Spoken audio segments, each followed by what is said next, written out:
Bonjour, je m'appelle Jade Gaune, je suis médecin infectiologue et je travaille à l'hôpital Bichat. Je suis aussi président du comité de coordination régionale pour la santé sexuelle en Île-de-France Nord-Ouest. Solancy est une association qui accompagne les personnes vivant avec le VIH dans un contexte de parentalité, donc soit des femmes, soit des hommes, soit des couples qui ont un ou des enfants, ça s'appelle Solidarité Enfant-Sida. Et souvent, Solancy accompagne des femmes qui vont découvrir qu'elles ont une infection par le VIH au moment de la grossesse.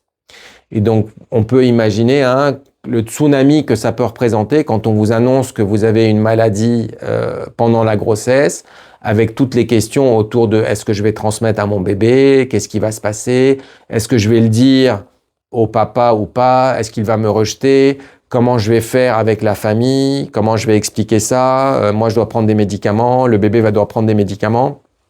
Et donc Solancy accompagne les femmes dans ce moment charnière et très difficile, où souvent il y a une espèce de sidération et les femmes n'arrivent pas à exprimer avec des mots le tsunami, la vague qui vient emporter tout et tout remettre en question.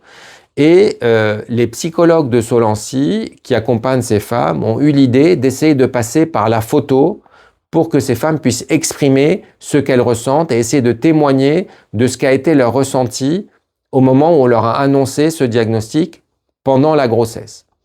Et donc, ces photos ont été faites avec une photographe qui est super, qui a vraiment essayé de respecter l'intimité, la confidentialité des femmes qui ont accepté de se prêter à cet exercice.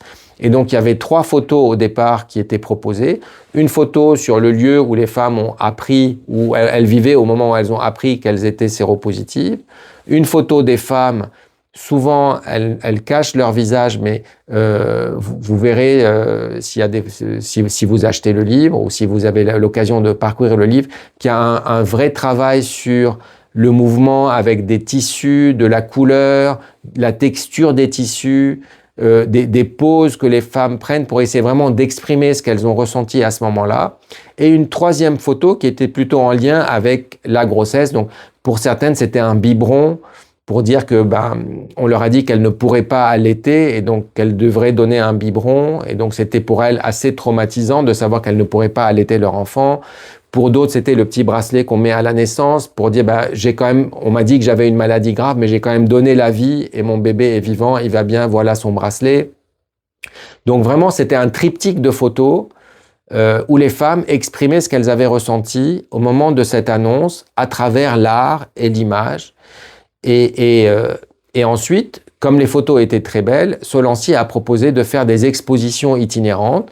Et nous avons eu ici à l'hôpital Bichat l'immense plaisir d'accueillir cette exposition à l'occasion du 1er décembre 2024. Et lorsque j'ai vu cette exposition, vraiment, moi, j'ai été très touché par la force de ce qui était exprimé par ces photos.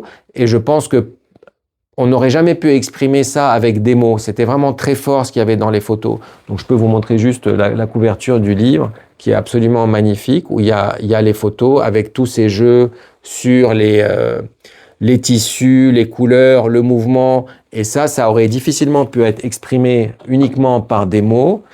Et j'ai eu l'idée de dire, en fait, l'exposition, c'est bien, elle va se déplacer, elle a été à l'hôtel de ville, elle a été dans plusieurs hôpitaux, mais ça reste quand même assez restreint comme public qu'on va toucher. Et je me suis dit, il faut immortaliser ça, il faut en faire un livre. Et donc, j'ai proposé à Solancy de demander aux femmes si elles étaient d'accord qu'on puisse éditer un livre. 1, parce que les photos étaient très belles. 2, parce que le message véhiculé était très fort, était très puissant. Et surtout parce que c'était un témoignage qui pouvait aider beaucoup d'autres femmes qui pouvaient être dans la même situation et de voir vraiment ce que les autres femmes ont ressenti, comment elles l'ont exprimé et comment elles s'en sont sorties. Et ce qui est bien, c'est que dans le temps où on a préparé le livre, il y a eu une 2e série de photos qui était plusieurs mois ou voire un an après les premières, où du coup les femmes montraient dans quel état d'esprit elles étaient après l'annonce, après la naissance du bébé, une fois qu'elles étaient maintenant dans le soin, traitées avec une charge virale indétectable et qu'elles allaient bien. Et c'est sidérant de voir l'évolution Rien qu'avec les photos, on voit que les femmes maintenant arrivent à accepter le fait de vivre avec le VIH, ont compris qu'elles allaient bien, qu'elles étaient comme tout le monde, qu'elles étaient vivantes, qu'elles étaient fortes et qu'elles pouvaient aider les autres en témoignant de ce qu'elles avaient vécu et du fait qu'elles s'en étaient sorties et qu'elles vont bien et qu'elles sont toujours là et qu'elles vont toujours lutter et aider les autres. Et donc j'ai été vraiment très très saisi et très touché par tous ces témoignages. Et je suis ravi maintenant qu'on ait pu aboutir à la parution d'un livre avec Solancy. Et j'espère que vous aurez l'occasion de pouvoir voir ce livre et de voir les photos qui y sont montrées.